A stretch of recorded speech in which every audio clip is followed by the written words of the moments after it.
Análise de As Pontes de Madison. Eu, particularmente, tenho um carinho muito especial por esse filme, porque ele me ajudou a entender alguns aspectos que eu vivi há muito tempo atrás, numa fase de vida, né, que eu passei, e ao ver esse filme, ele me ajudou a entender, né, a ter um outro entendimento sobre uma determinada situação que aconteceu lá na minha vida. No momento da separação dos meus pais, enfim. E aí, eu já vi esse filme diversas vezes, mas já faz um tempo que eu não via, alguns anos, e recentemente me deparei novamente com ele e fui ver com um novo olhar, né? Esse olhar mais maduro, esse olhar que traz também todo esse conhecimento da sistêmica, né? Da visão sistêmica. E eu quis trazer esse filme porque eu acho que ele pode nos ensinar muito a respeito de casamento, relacionamento, né? Então, se a gente for olhar com muita atenção, tem várias coisas que a gente pode trazer para estudar, mas eu escolhi alguns tópicos, né, para falar com vocês, porque senão também o vídeo fica muito longo. Mas enfim, o filme conta a história da Francesca, uma mulher por volta dos seus 40 e poucos anos, casada, mãe de 2 filhos, que mora numa fazenda lá no interior dos Estados Unidos, e que em determinado momento a família dela viaja para uma competição, né, de cavalos e tudo mais, que é muito comum naquela área, e ela se depara com uma paixão, com um romance, com um fotógrafo que vem fotografar as pontes que tinham nessa cidade, né? Então, para essas pessoas que viviam ali, as pontes eram comuns, não tinham nada de extravagante, e esse fotógrafo veio tirar foto desses lugares e fez com que essas pontes fossem vistas de uma outra forma. E a gente pode trazer essa analogia também para a Francesca, né? Uma mulher comum, simples, naquela vida cotidiana, e que mudou, foi transformada pelo olhar do outro, né? Assim como as pontes, ela era comum, simplória, mas através do olhar do outro, ela se redescobre, ela se transforma, ela ganha um novo brilho, ela ganha um novo significado, né? Então ela descobre uma versão dela mesma, a Francesca, que até então ela não tinha convivido, dado conta, né, de que existia. Mas o mais interessante desse filme, que eu acho que a gente pode entender, é de uma mulher casada que nunca foi casada. Né? Conforme o decorrer da história, a gente vai vendo que uma parte da alma dela nunca foi de fato casada com o marido. Né? E aqui a gente precisa entender alguns aspectos. Como é que eles se conheceram, né? A Francesca e o marido? Durante a guerra, na Europa. O marido foi, né, como soldado para a guerra e lá eles se conheceram. E aí ela resolveu casar com ele e tudo mais e foi para os Estados Unidos, né? Foi morar nos Estados Unidos. Aqui a gente já tem todo um contexto das raízes, né? De uma mulher que sai do país dela e vem para um outro país e que perde completamente o contato com essa nacionalidade, com essa nação, com essa cultura, né? Até porque era mais difícil, né, na época do filme. O filme acho que tem 30 anos aproximadamente, acho que é de 95. Então, é realmente muito complicado você ir e vir sempre, né, para um outro país. Mas a nossa consciência arcaica é muito forte, é mais forte do que a nossa consciência pessoal. Né? O Bert Helling, quando começou os estudos da consciência, ele separou a consciência em 3, a consciência individual, a consciência arcaica e a grande alma, né? A consciência espiritual. Então, a nossa consciência individual é aquela que, vou casar, vou para os Estados Unidos e tudo mais, vou tentar uma vida nova. A consciência arcaica essas raízes, sabe? Das quais ela pertence. Todos nós temos a primeira grande consciência da gente está ligada com a consciência da nossa raça em si, depois tem a de nacionalidade, depois tem a de família, enfim, são vários grupos que vai fazendo com que a gente se conecte a essa consciência. Então tem esse aspecto dela, né, que saiu do país dela, então é como se ela já carregasse um vazio na alma, como se ela tivesse vindo, mas um pedaço dela tivesse ficado lá. E ele, que uma pessoa que vai para a guerra, um homem que vai para a guerra, ele volta para casa com um pedaço da alma também muito ferido, que ficou muito em contato com a morte. E o que esse homem quer? Né? Esse homem vai querer ficar o mais próximo possível do normal, do natural, do comum. Né? Ele quer ficar ali naquela fazenda, naquela casa. Junta-se isso também ao fato de que essa fazenda, né, onde eles moravam, estava na família dele há mais de 100 anos. Então são muitas lealdades invisíveis, né? A lealdade dela com aquela nação da qual ela deixou, a lealdade dele com essa família que há mais de 100 anos trabalhava aquela terra, cuidava daquela terra. Então, assim, nós temos a nossa consciência individual, mas também somos influenciados inconscientemente muito, muito, muito pela nossa consciência arcaica, essa que quer com que a gente pertença, fazer com que a gente pertença à nossa história, às nossas raízes, à nossa família, ao nosso clã, tudo isso. Então você pega essas duas pessoas, né, já com um vazio ali, cada uma com um vazio, e elas se casam.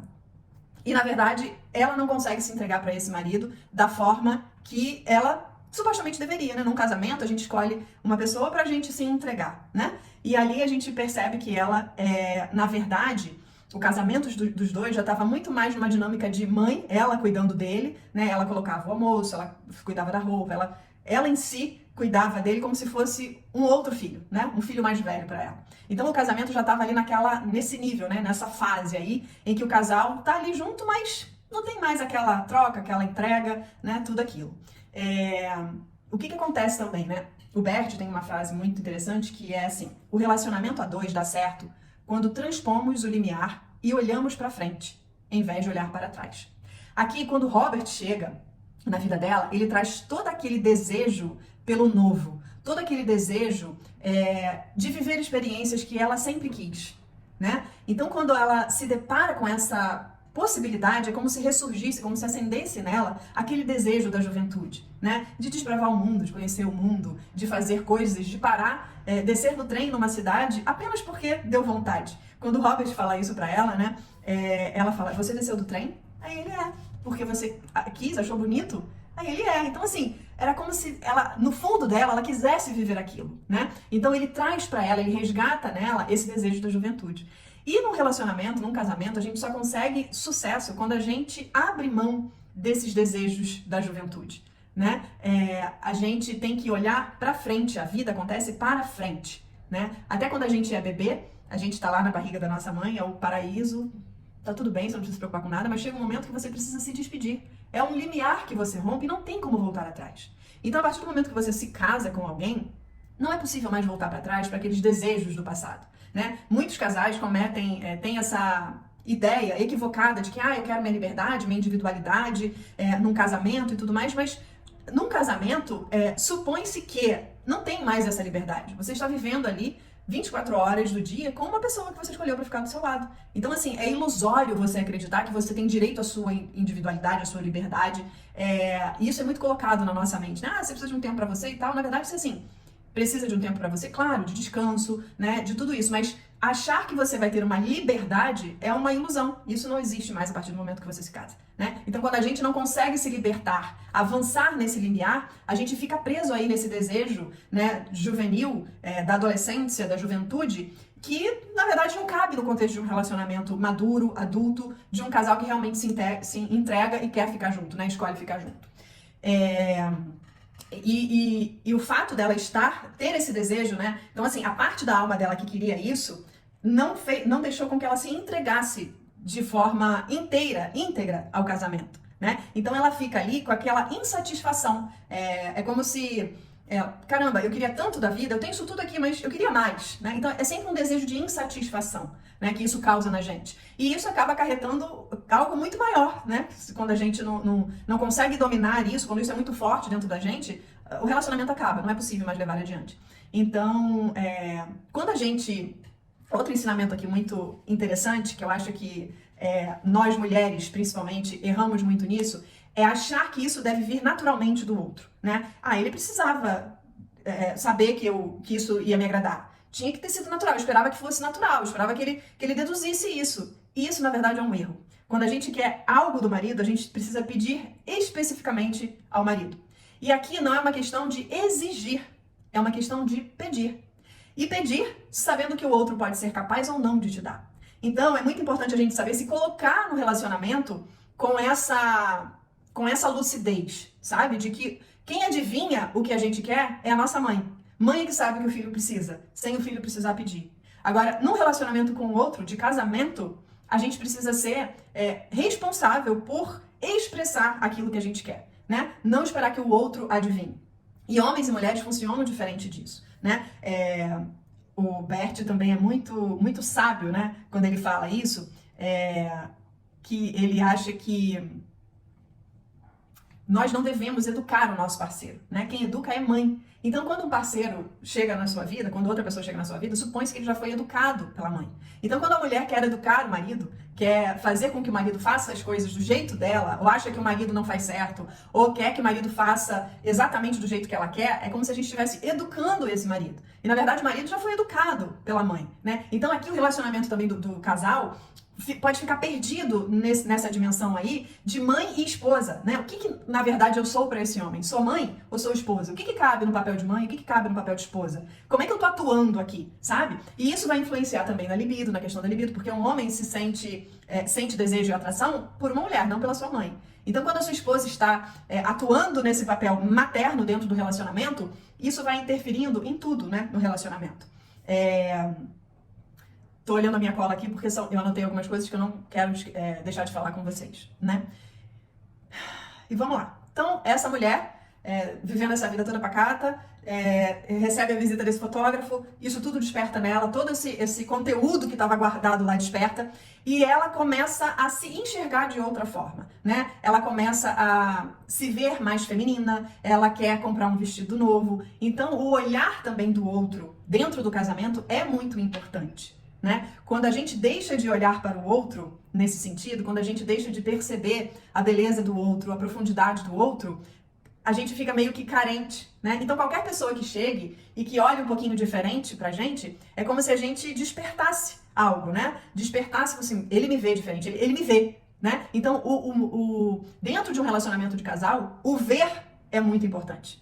O olhar nos olhos um do outro é muito importante. Olhar nos olhos até que um veja o outro. Né? Então, essa conexão é que não pode ser perdida dentro de um relacionamento, né? Senão a gente fica à mercê dos outros olhares externos, né? Então, o foco principal dentro do relacionamento é o casal em si, né? Um casal forte, um casal fortalecido, um casal em paz com o relacionamento consegue transmitir segurança para os filhos, consegue transmitir amor para os filhos, e os filhos ficam em paz. Os filhos conseguem ficar apenas no papel de filhos, né? Eles não precisam ficar carregando o peso dos pais.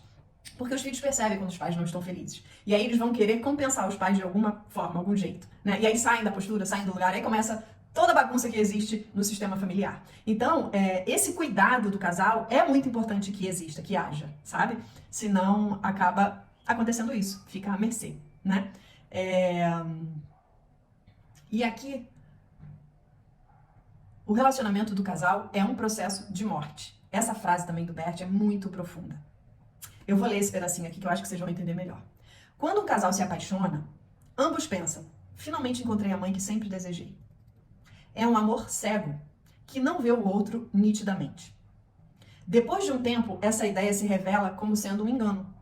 Então, ambos são obrigados, pela desilusão, a ver o outro assim como ele é, um indivíduo comum. O relacionamento de um casal é um processo de morte, uma constante despedida, até que no fim se está só. Mas devido a isso, mais rico. Aí há grandeza. É muito comum as pessoas se apaixonarem com essa ilusão que encontrou alguém que vai supri-la de tudo. No final, no fundo, é uma transferência, né? A gente acaba querendo buscar essa mãe. Qual foi o nosso primeiro grande amor na vida? A nossa mãe. Então, a paixão faz com que a gente atue assim dentro de um relacionamento. E o relacionamento é realmente um processo de morte. Essa ilusão da paixão, de que o outro é tudo que eu imaginei, tudo que eu esperava, tem que ir morrendo para dar lugar ao indivíduo comum, que existe com erros, com acertos, com emaranhamentos do seu sistema familiar. Então, transformar um amor cego, que é esse amor cheio de ilusão e expectativas de que o outro vai suprir, para transformar num amor que vê o outro, assim como ele é, né? E o relacionamento consegue ser feliz quando ambos conseguem ser exatamente como eles são, né? Na sua parte boa, na sua parte ruim, na sua parte de luz, na sua parte de sombra. Então, o processo de um relacionamento é realmente chegar a esse lugar do amor profundo, né? Do amor que vê o outro. Não o amor que está completamente perdido em expectativas, né? Em ilusões. Então, a gente vai aos poucos se despedindo da paixão para o amor que vê. Isso é tão profundo, gente. E eu acho que grande parte dos casais que estão juntos não tem essa noção, não conseguem chegar nesse lugar, sabe? Então, outra coisa também que eu marquei aqui pra gente conversar é que essa frase que ela fala no filme, tá? É fácil a mãe amar os filhos sem se importar com nada. mas os filhos ficam irritados pelos pais tê-los criado errado. Quantos de nós colocamos uma expectativa irreal em cima dos nossos pais?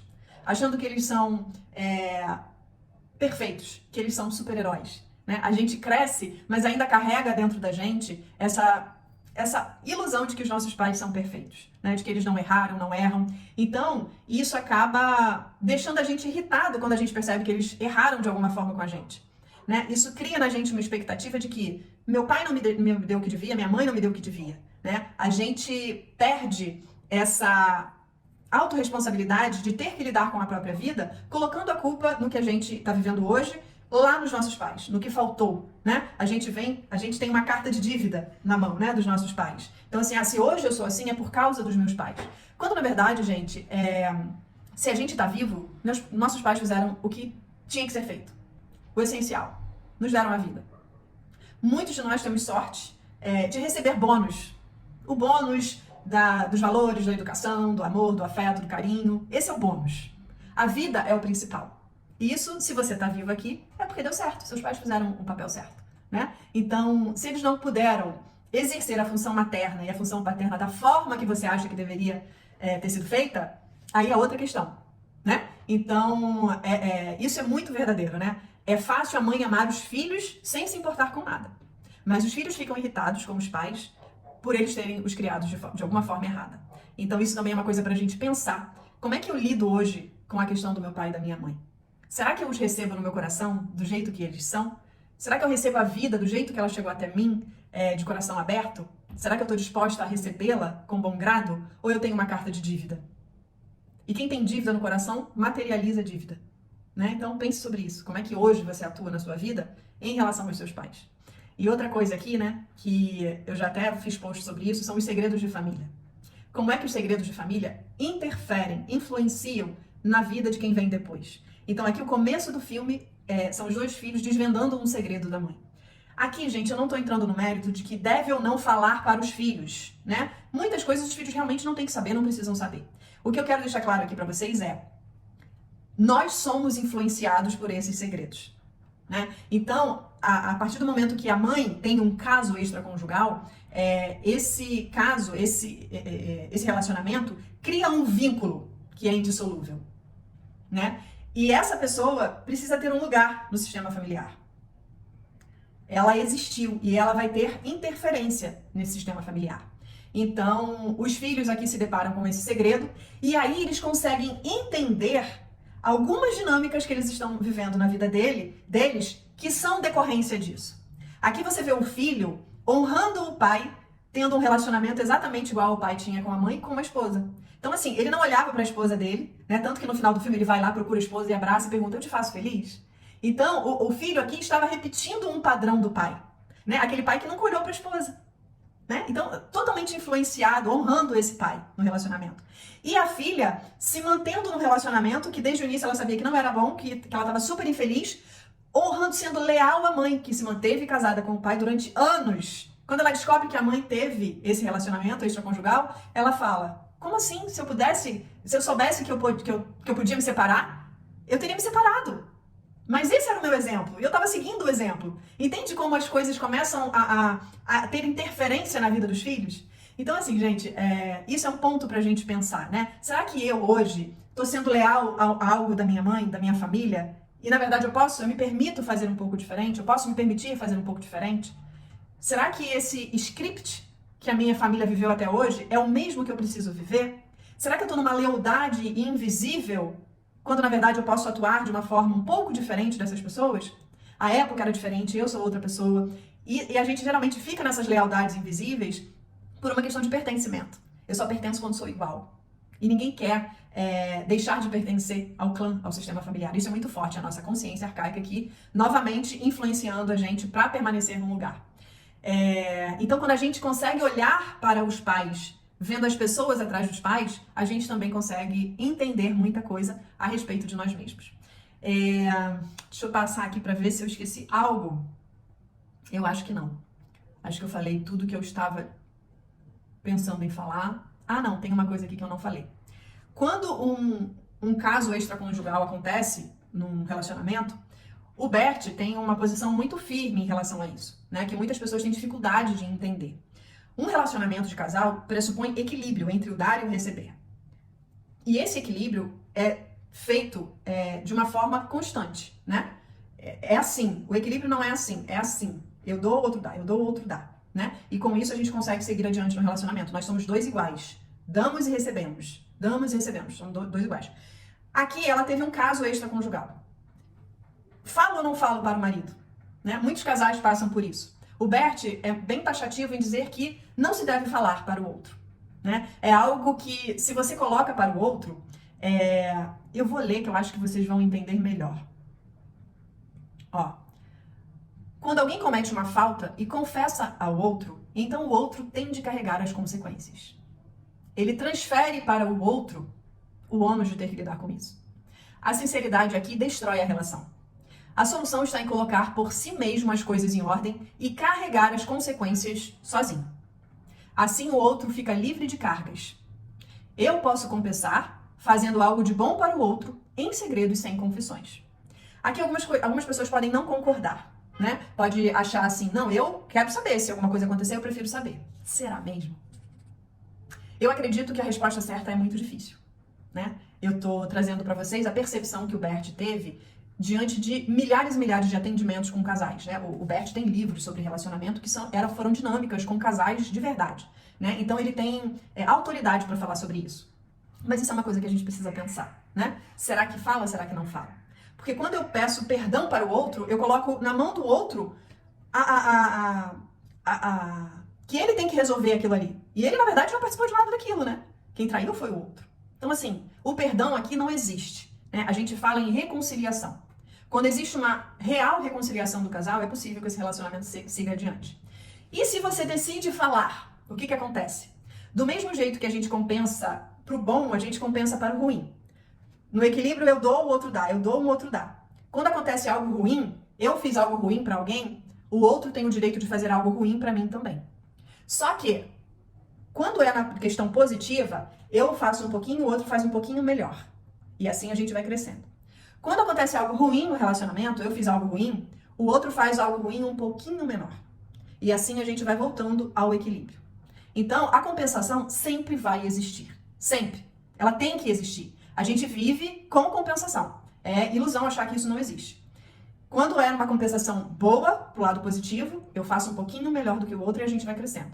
Quando é algo negativo, alguém fez algo ruim, o outro faz algo um pouquinho menor ruim, o outro também, e assim os dois conseguem voltar para o equilíbrio da relação. E se há uma reconciliação verdadeira, é possível que esse casal constitua um novo relacionamento, um novo começo, né? Isso tudo depende de várias coisas. Então era isso que eu queria falar com vocês. Me digam o que vocês acharam dessa análise. Eu acho que ela tem ensinamentos profundos para os casados, para quem pensa em casar, e faz a gente pensar em coisas que a gente não costuma parar para pensar. Tá bom? Me diz aqui se você já viu o filme, se você gostou, o que você achou da análise. Compartilha aqui comigo que eu vou adorar saber. Tá bom? Obrigada.